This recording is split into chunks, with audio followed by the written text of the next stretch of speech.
اعوذ باللہ من الشیطان الرجیم بسم اللہ الرحمن الرحیم رب اشرح لی صدری ویسر لی امری واحلل عقدۃ من لسانی یفقہوا قولی رب زدنی علما۔ 26واں پارہ مبارک حامیم 19 رکوع اور 195 آیات مبارکہ پر مشتمل ہے۔ اس میں سورہ الاحقاف، سورہ محمد، سورہ فتح، سورہ حجرات، سورہ کاف مکمل صورتوں کی شکل میں ہیں، جبکہ سورہ الداریات کی 30 آیات ہیں۔ اس اہم پارہ کے مضامین ڈیوائن سسٹم یعنی ربانی نظام کا نقشہ کھینچ رہے ہیں۔ قرآن کریم کی ہر آیت دوسری آیت سے اور ہر رکوع دوسرے رکوع کے ساتھ ایک مربوط انداز سے جڑا ہوا ہے۔ بعین ہی اسی طرح ایک صورت کا مضمون دوسری صورت سے مل کر ایک ربانی نظام تشکیل دیتا ہے۔ اس ربانی نظام کے چیدہ کی ورڈز اللہ تعالیٰ، اس کا پاک کلام، اس کا پیارا حبیب محمد مصطفیٰ صلی اللہ علیہ وآلہ وسلم، اس کے صحابہ اکرام کی سیرت اور انبیاء کے عبرتناک واقعات شامل ہیں۔ پھر ان 6 پاروں کے مضامین میں کچھ کرنے کا حکم ہے اور کچھ نہ کرنے کا۔ دونوں صورتوں میں تعمیل حکم کے لیے غور و فکر درکار ہے، تب جا کر ربانی نظام سے فلاح انسانیت کا کوئی سسٹم پروان چڑھتا ہے۔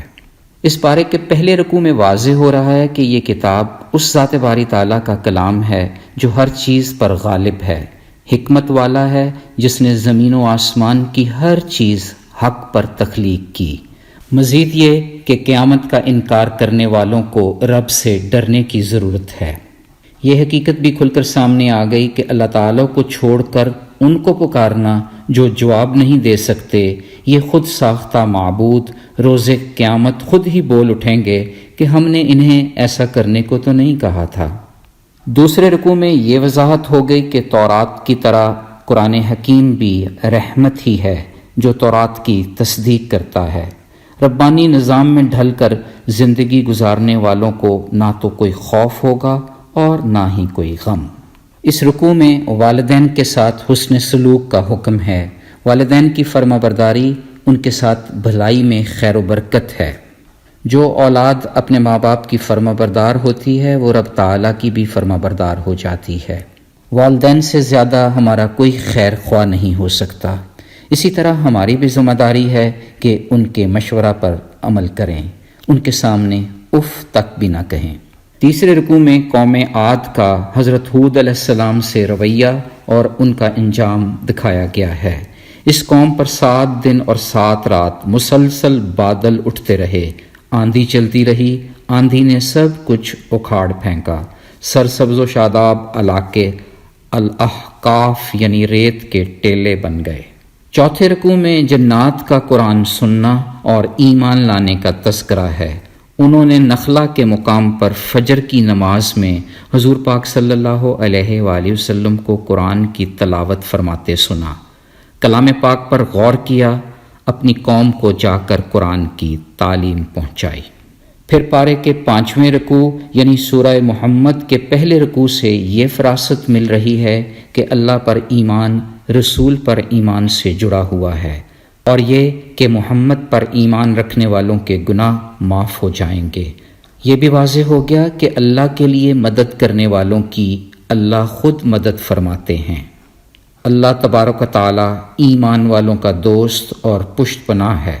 پھر جہاد کا حکم بھی اسی رکوع میں دیا گیا ہے۔ اللہ تعالیٰ اپنی راہ میں شہید ہونے والوں کے اعمال ضائع نہیں کرتا۔ چھٹے رکوع میں کفار کی مثال اور ان کے برے اعمال کا ذکر ہے۔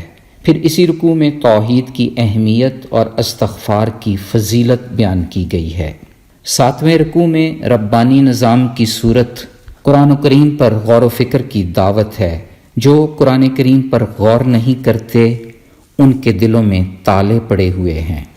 8ویں رکوع میں منافقین کے راز کھولے جا رہے ہیں۔ اے ایمان والو، اللہ کی اطاعت کرو اور رسول کی پیروی کرو، اپنے اعمال کو ضائع نہ کرو۔ مزید واضح ہو گیا کہ اللہ کے دیے ہوئے مال میں سے خرچ کرتے ہوئے کبھی بھی بخل سے کام نہ لیا جائے۔ پارے کے 9ویں رکوع اور سورہ الفتح کے پہلے رکوع میں آپ صلی اللہ علیہ وآلہ وسلم کو فتح کی خوشخبری سنائی جا رہی ہے۔ مسلم کی حدیث ہے کہ رسول اللہ صلی اللہ علیہ وآلہ وسلم نے فرمایا تھا کہ ابھی مجھ پر ایک ایسی صورت نازل ہوئی ہے جو مجھے دنیا اور اس کی تمام نعمتوں سے بھی زیادہ پسند ہے۔ یہ سورہ فتح 6 ہجری صلح حدیبیہ کے موقع پر کفار سے صلح کے بعد نازل ہوئی تھی۔ یوں صلح حدیبیہ کے موقع پر صحابہ کے دلوں کو سکون و اطمینان سے بھر دیا۔ آپ صلی اللہ علیہ وآلہ وسلم کو یہ اعزاز بھی بخشا گیا کہ آپ جنت کی خوشخبری سنائیں۔ پھر بیت رضوان کی حقیقت سے پردہ اٹھتا ہے۔ حدیبیہ میں ایک درخت کے نیچے صحابہ سے یہ بیعت لی گئی کہ وہ اپنا تن من دھڑ کفار سے جنگ کی صورت میں قربان کر دیں گے اور کسی بھی صورت میدان چھوڑ کر نہیں بھاگیں گے۔ 10ویں رکوع میں جہاد سے پیچھے رہنے والوں کے عذر پیش ہو رہے ہیں، مگر ان کی زبانیں ان کے دل کی آواز نہیں ہیں۔ 11ویں رکوع میں بیت رضوان میں شریک ہونے والوں کے لیے خوشخبری دی جا رہی ہے، انہیں صبر، استقامت اور سکون عطا فرمایا گیا۔ اور پھر جلد ہی خیبر سے حاصل ہونے والے مال غنیمت کی خوشخبری بھی ملی۔ اس کے ساتھ ساتھ مسلمانوں کو مزید مال و غنیمت ملنے کی نوید بھی سنائی گئی۔ ان تمام واقعات کی روشنی میں مومنوں کا اللہ تعالیٰ پر اعتماد مزید بڑھ گیا۔ پھر اس پارے کے 12ویں رکوع میں حضور پاک صلی اللہ علیہ وآلہ وسلم کے اس سچے خواب کا ذکر ہے جس میں آپ صلی اللہ علیہ وآلہ وسلم نے اپنے آپ کو صحابہ کے ساتھ بیت اللہ کا طواف کرتے دیکھا۔ یوں پھر اگلے ہی سال 7 ہجری میں عمرہ کی ادائیگی اور پھر خیبر بھی فتح ہو گیا۔ پھر اسی رکوع میں رسول اللہ صلی اللہ علیہ وآلہ وسلم کی رسالت کی گواہی دی گئی ہے، جو کہ در حقیقت آپ صلی اللہ علیہ وآلہ وسلم کے ہر اچھے وصف کی گواہی ہے۔ اسی رکوع میں رسول اللہ صلی اللہ علیہ وآلہ وسلم کے صحابہ کے اوصاف بیان کرتے ہوئے کہا جا رہا ہے کہ وہ کفار کے ساتھ بڑے سخت تھے مگر آپس میں رحم دل تھے، اخلاص سے رکوع اور سجود کرتے، رب کا فضل اور رضا کی تلاش میں رہتے۔ ان کی خوبصورت پیشانیوں پر سجدوں کے اثرات بھی نمایاں تھے۔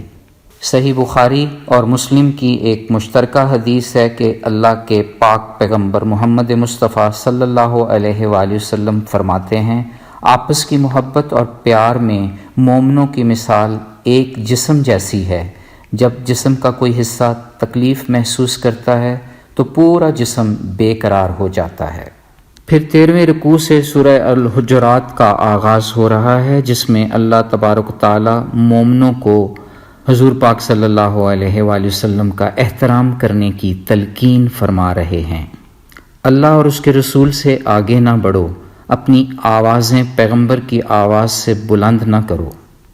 پھر اس رکوع میں حکم دیا جا رہا ہے کہ بغیر تحقیق کے کسی خبر پر یقین نہ کرو۔ واضح ہو گیا کہ اللہ رب العزت نے ایمان ہدایت یافتہ لوگوں کے دلوں میں سجا دیا ہے۔ مومن تو آپس میں بھائی بھائی ہیں، دو گروپوں میں عدل و انصاف سے صلح کرا دینا بہت بڑھیا فعل ہے۔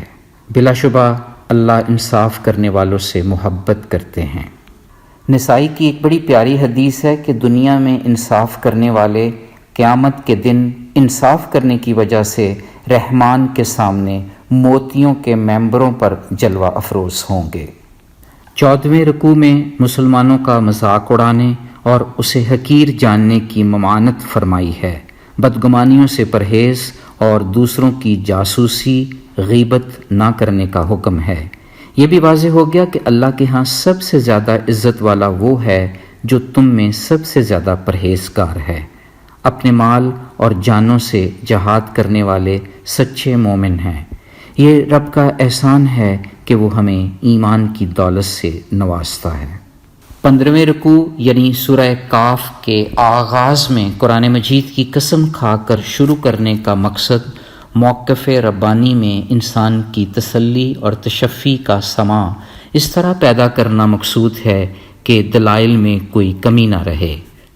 کفار اور مشرکین کا حضور پاک صلی اللہ علیہ وآلہ وسلم کو اپنے ہی جیسا سمجھنا اور مر کر مٹی ہونا اور پھر سے جی اٹھنا بڑا عجیب سا محسوس ہوتا ہے۔ شیطان کے شکنجے میں جکڑی ان کی عقل اس آفاقی سچائی کو سمجھنے سے قاصر تھی۔ یہی وجہ تھی کہ انہوں نے قرآن جیسے حق کو جھٹلایا۔ یہی وجہ ہے کہ وہ سب الجھن میں پڑے ہوئے ہیں۔ مگر رب ہر چیز کی خبر رکھتا ہے، کیونکہ انسان کے ہر قسم کے ریکارڈ کو محفوظ رکھنے والی کتاب رب کے پاس موجود ہے۔ پھر 16ویں رکوع میں یہ عقدہ بھی کھل گیا کہ اللہ رب العزت کا علم انسان کی شہرک سے بھی زیادہ قریب ہے۔ پھر یہاں موت کی سختی اور اس کے بعد پیش آنے والے حالات کا تذکرہ بھی ہے۔ اسی انسان کے 2 نگران فرشتوں کا بیان بھی ہے۔ 17ویں رکوع میں جنت کو مومن کے قریب کیے جانے کا عندیہ بھی دیا گیا ہے۔ پھر جو رحمان سے بغیر دیکھے ڈر گیا اور اس کی طرف رجوع کرنے والا دل لے کر آیا، اسے جنت میں سلامتی کے ساتھ داخل کر دیا جائے گا۔ رب کے سارے سسٹم میں اس دل کے لیے نصیحت ہے جو غور و فکر کرتا ہے اور حق بات کو قلب کے ساتھ کان لگا کر سنتا ہے۔ پھر اسی رکوع میں نبی کریم محمد مصطفیٰ صلی اللہ علیہ وآلہ وسلم کے توسط سے امت مسلمہ کو صبر اور تسبیح کی تلقین کی جا رہی ہے۔ پارے کے 18ویں رکوع میں سورہ الذاریات کا آغاز ہو رہا ہے، جس میں وعدہ قیامت کو حق قرار دیا گیا ہے۔ اس دن پرہیزگار لوگوں کی عزت اور احترام کیا جائے گا۔ پھر اس رکوع میں اپنی ذات پر غور و فکر کرنے کا حکم دیا جا رہا ہے۔ 19ویں رکوع میں حضرت ابراہیم علیہ السلام کی معزز فرشتوں کی مہمان نوازی کا ذکر ہے، جس میں انہیں ایک اہل علم بیٹے کی خوشخبری دی جاتی ہے۔ مختصراً یہ کہ اس پارہ مبارک میں ایک قابل عمل ربانی سسٹم پیش کیا گیا ہے، جس پر عمل پیرا ہونے کے لیے تدبر، تفکر اور غور و خوض کی ضرورت ہے۔ سب سے اہم چیز قرآن کو ایک بہت بڑی آفاقی سچائی سمجھنا اور اس پر بلا شک و شبہ عمل پیرا ہونا ضروری ہے، جس کے لیے یہ بات ذہن میں رکھنی ہوگی کہ اللہ پر ایمان کے ساتھ ساتھ اس کے حبیب پر بھی ایمان ہو، اتنا مضبوط اور مربوط ایمان کہ ہمارے سارے گناہ معاف ہو جائیں۔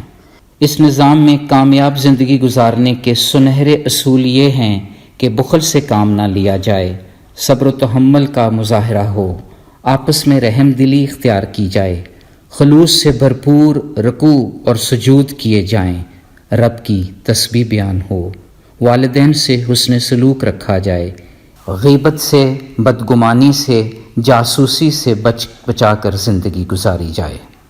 آئیں اللہ کے حضور دعا کرتے ہیں کہ وہ ہمیں ہر معاملہ میں غور و فکر کرنے کی توفیق عطا فرمائے، تاکہ ہم اللہ اور اس کے حبیب محمد مصطفیٰ صلی اللہ علیہ وآلہ وسلم سے سچی دوستی اختیار کر لیں۔ یا اللہ زندگی کے ہر موڑ پر ہماری مدد فرمانا اور ہر آنے والے دن رب پر ہمارے اعتماد میں اضافہ فرمانا۔